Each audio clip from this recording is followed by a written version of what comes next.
Good morning and welcome to Travels with Monkey Boy. The last leg of our journey to Abu Dhabi is short, mostly because it was boring, but that doesn't stop me. Our flight was leaving at 8 p.m., so we had the full day to kill.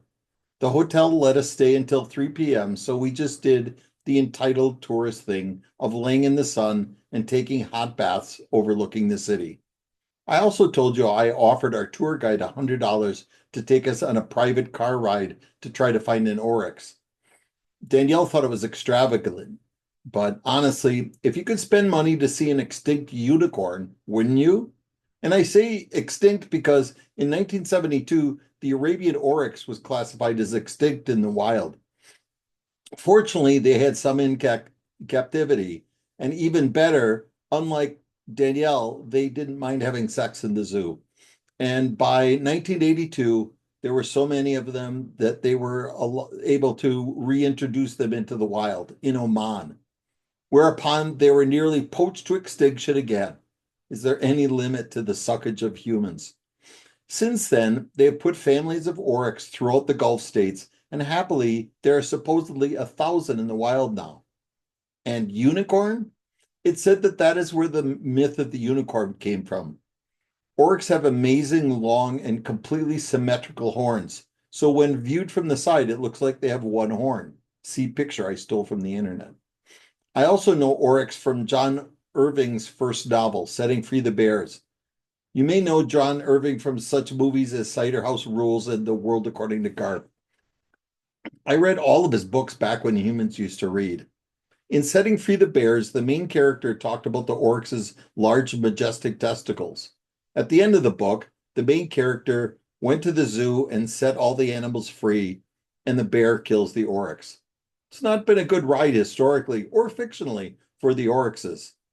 Anyway, it was worth $100 to me to try to see an oryx in the wild.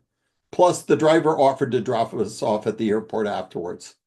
It was maybe half an hour into our 2 hour trip that I realized there was zero chance our guide would find an oryx, that he had ever, or that he had ever even seen one, even though there are more oryx in UAE than anywhere in the world.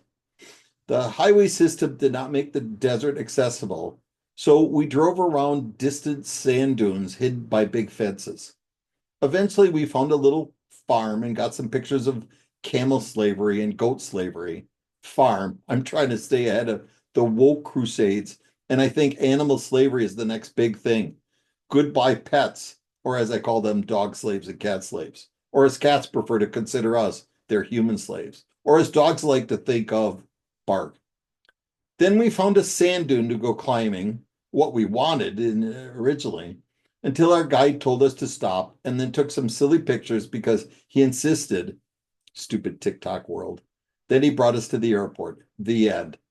Well, not really. Summation of Abu Dhabi is they're doing an incredible job turning their worthless pile of money into an interesting tourist spot. It really is giving Dubai a run for their money. Still, as the two Emirates are only an hour apart, when the Sheikh Zayed Museum and the Guggenheim open in 2025, the UAE might be one of the great places to visit in the world. Okay, now, talk to you later. Let me show you some pictures first.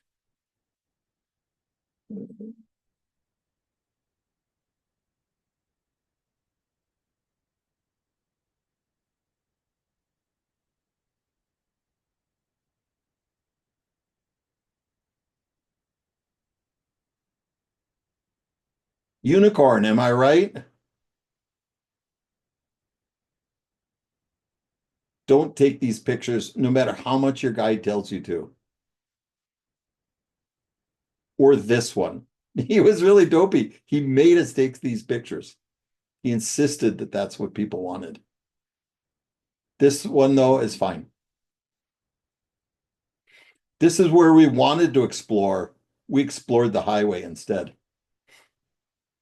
Let them free, let them free. I think this one was dead. Goats are cute and delicious. See also lambs, suckling pigs, veal. So many baby animals, so cute, so delicious. And that's it. Thanks for coming along. I think we'll do Georgia next. Talk to you later. Bye.